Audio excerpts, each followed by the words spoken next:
এই নিকৃষ্ট জায়গায় পৌঁছিল, কারণ যদিও একদিকে তারা শিক্ষিত, যে শিক্ষাটা হলো শুধু দুনিয়ার শিক্ষায় শিক্ষিত, তাদের ভিতরে আল্লাহর ভয় নাই, স্রষ্টার ভয় নাই। না হওয়ার কারণ হলো आँखों की जिया दिल की जिला नाम मोहम्मद।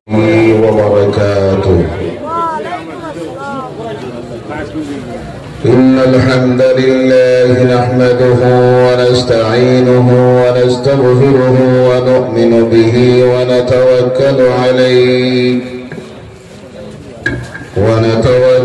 عليه ونعوذ بالله من شرور أنفسنا ومن سيئات أعمالنا. من يهده الله فلا مضل له ومن يضلله فلا هادي له. ونشهد أن لا إله إلا الله ونشهد أن سيدنا ونبينا وحبيبنا ومولانا محمد صلى الله عليه وسلم الذي أرسله كافة للناس بشيرا ونذيرا وداعيا إلى الله بإذنه وسراجا منيرا. أما بعد فقد قال الله تعالى في كلامه المجيد وفي فرقان الحميد. فأعوذ بالله من الشيطان الرجيم. بسم الله الرحمن الرحيم. اقرأ باسم ربك الذي خلق. صدق الله العظيم. وقال النبي صلى الله عليه وسلم طلب العلم فريضة على كل مسلم والمسلمة، أو كما قال عليه الصلاة والسلام. وقال الله تعالى مخبرا وآمرا إن الله وملائكته يصلون على النبي يا أيها الذين آمنوا صلوا عليه وسلموا تسليما.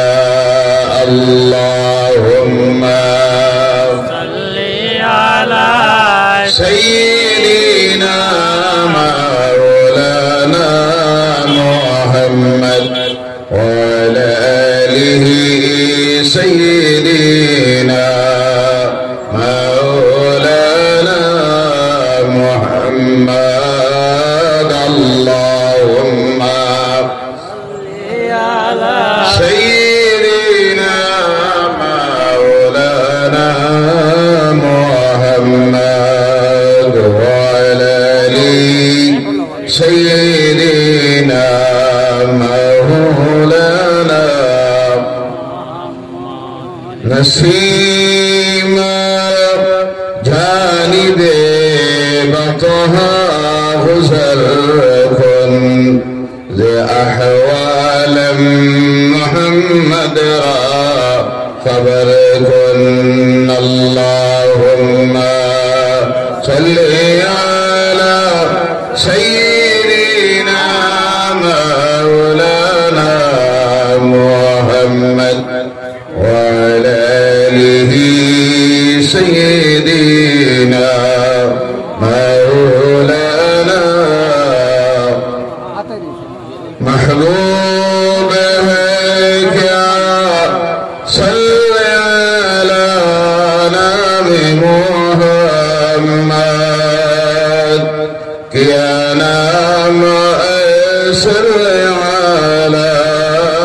نام محمد اللهم صل على سيدنا مولانا محمد وعلى آله سيدنا مولانا সামনে খালি জায়গাটা পুরা করে দেন একটু একটু কষ্ট করে সামনের দিকে চাপিয়ে আসুন সামনে খালি জায়গাটা পুরা করে দেন মাহফিলের সৌন্দর্যতা বলা আল্লাহর নামের জিকির করে করে একটু চাপিয়ে সামনের দিকে আসুন সুবহানাল্লাহ ওয়ালহামদুলিল্লাহ ওয়া লা ইলাহা ইল্লাল্লাহ সুবহানাল্লাহ ওয়ালহামদুলিল্লাহ ওয়া লা ইলাহা ইল্লাল্লাহ হাসবি রাব্বি জাল্লাল্লাহ মা ফি قلبي غير الله نور محمد صلى الله لا إله إلا الله سبحان الله والحمد لله ولا إله إلا الله لا إله إلا الله محمد رسول الله صلى الله عليه وسلم আপনি আমার লাশটা বহন করে নিবা এক দুই নম্বরে হলো আপনার মোবারক হাত দিয়ে আপনি আমার লাশটাকে কবরের মধ্যে রাখবেন তিন নম্বরে ছিল ওসি ও আমার প্রাণের স্বামী নূরের নবী আল্লাহ নবী আমাকে মাটি চাপা দেওয়ার পর আপনি একাকে আমাকে কবরের কবরে রেখে আসবেন না আপনি আমার কবরের কিনারায় বসে থাকবেন ফেরেশতারা যখন আসবেন মানকি নেকির আমাকে যখন সওয়াল করবেন জবাবটা যেন আমার পক্ষ থেকে আপনি দিয়ে দেন সুবহানাল্লাহ কয়টা ওসি কয়টা বলেছিলেন তিনটা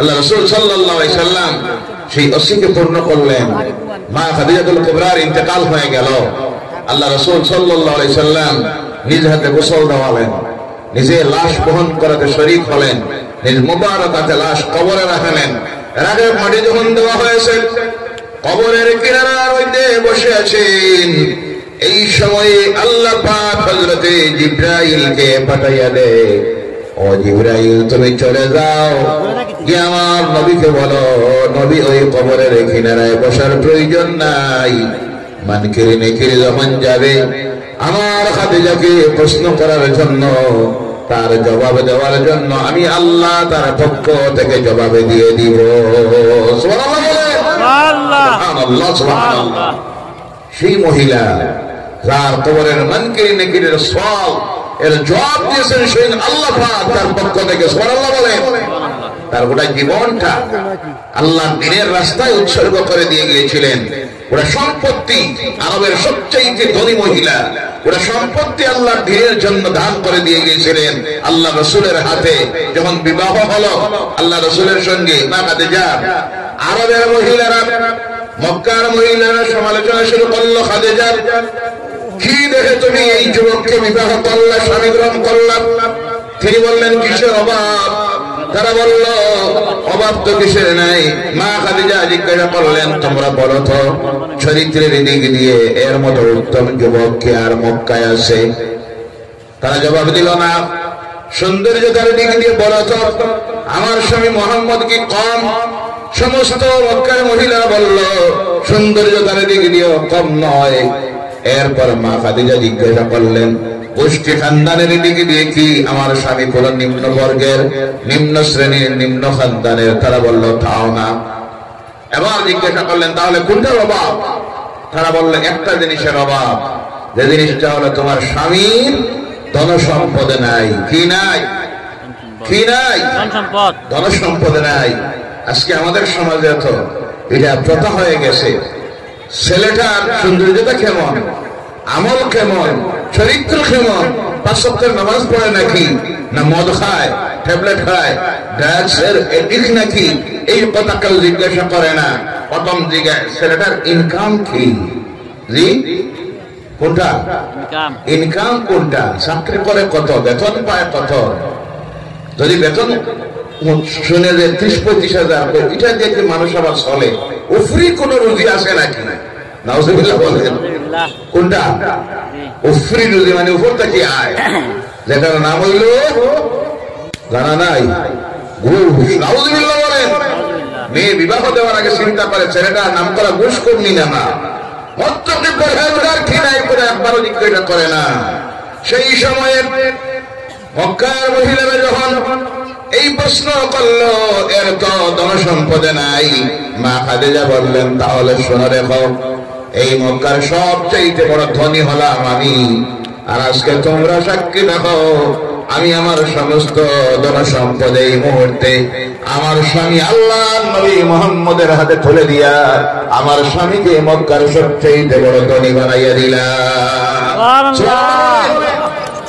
সেই মা খাদিজা পাহাড়ের গুহায় গিয়ে আল্লাহ দিনের জন্য কি কষ্ট করেছেন, 3200 ফুট উচ্চতায় নিয়ে রাসূলের কাছে পানি পৌঁছাইয়া দিতেন। এইভাবে দিন যায়, বছর যায়, আল্লাহ রাসূলের বয়স হয়ে গেল 40 বছর। কত বছর? 40 বছর বয়স হয়ে গেল। সেই দিন আল্লাহ রাব্বুল আলামিন তার হাবিবের প্রতি কোরআন নাযিল করা শুরু করলেন। আল্লাহ জানাইয়ে দিতেছেন, বুঝাইয়ে দিতেছেন, ও আমার হাবিব, এই মক্কার মানুষ করে যে অবস্থা তৈরি হয়েছে, এদেরকে এর থেকে যদি ফিরাইতে হয়, প্রকৃত মানুষ যদি বানাইতে হয়, তাদের ভিতরে তবে যে আলোটা ঢুকাইয়া দিতে হবে, সেই আলোর নাম হলো জ্ঞানের আলো। সুবহানাল্লাহ বলেন। যার কারণে আল্লাহ রাব্বুল আলামিন তার কালাম কোরআন নাযিল করা শুরু করলেন। নাযিল করতে গিয়ে আল্লাহ পাক 1 নম্বরের আয়াত নাযিল করলেন, বিসমিল্লাহির রাহমানির রাহিম, ইকরা বিসমি রাব্বিকাল্লাযী খালাক। 1 নম্বরের শব্দ আল্লাহ নাযিল করলেন, পড়ো পড়ো পড়ো তোমার রবের নামে, যিনি তোমাকে সৃষ্টি করেছেন। আল্লাহর কালাম কোরআনুল কারীমের 6666টি আয়াত, 114টা সূরা, 30টা অধ্যায়, 30টা পারা। তার 1 নম্বরের শব্দ দুনিয়ার মানুষের প্রতি আল্লাহর কালাম যে নির্দেশটা দিতেছে, সেই নির্দেশটা হলো পড়ো পড়ো পড়ো পড়ো। সুবহানাল্লাহ। দুনিয়া আমার কোন ধর্মে গ্রন্থে আপনি খুঁজাইয়া এই শব্দটা বাহির করতে পারবেন না, কারণ বাকি সব হলো মানব তৈরি ধর্মগ্রন্থ।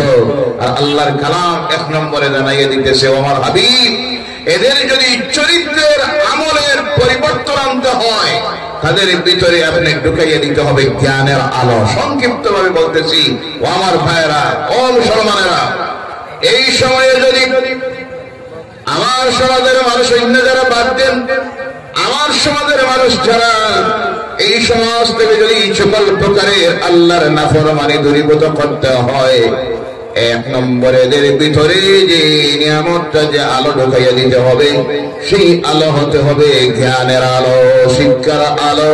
শিক্ষার প্রদীপ যদি প্রতিটা মুসলমানের ঘরে ঘরে ঢুকে যায়, এই সমাজ যদি প্রকৃত শিক্ষিত হয়ে যায়, জেনে রাখবেন আমার এই সমাজে আল্লাহর নাফরমানি বলতে কিছুই থাকবে। জ্ঞান হলো 2 প্রকার। কয় প্রকার? জ্ঞান হলো 2 প্রকার। আপনাদের মনে প্রশ্ন জাগতে পারে, আজকে তো পৃথিবীর মানুষ অনেক শিক্ষিত হয়েছে, বিশেষ করে ইউরোপ আমেরিকার মানুষ 100% শিক্ষিত, উচ্চ শিক্ষিত মানুষ করে বৈজ্ঞানিক দৃষ্টিভঙ্গি নিয়ে তারা পড়ে, সায়েন্সের উপরে বেশি গুরুত্ব দেয়, সায়েন্স নিয়ে তারা রিসার্চ করতেছে, বিজ্ঞান নিয়ে। এরপর ওখানে দেখা যায় তাদের মধ্যে আল্লাহর নাফরমানি সবচাইতে বেশি। ইউরোপ আমেরিকার মানুষের মধ্যে মদ প্রকাশ্যে চলতেছে, জেনা প্রকাশ্যে চলতেছে, যেটাকে তারা স্বাধীনতা ভাবে এমন অবস্থার মধ্যে পৌঁছেছে তারা। আপনারা শুনলে অবাক হবেন, অনেক মেয়ে লোক আছে তাদের মধ্যে, তারা কোনো স্বামী গ্রহণ করে না, তার স্বাধীনতা নষ্ট হবে, জন্তু জানোয়ার কুকুরকে লালন পালন করে, আর ওই কুকুরটা দিয়া তার দাম্পত্য জীবনের কর্তব্য আদায় করায়। বলে নাউজুবিল্লাহ, নাউজুবিল্লাহ। কোথায় গিয়ে পৌঁছেছে রাত?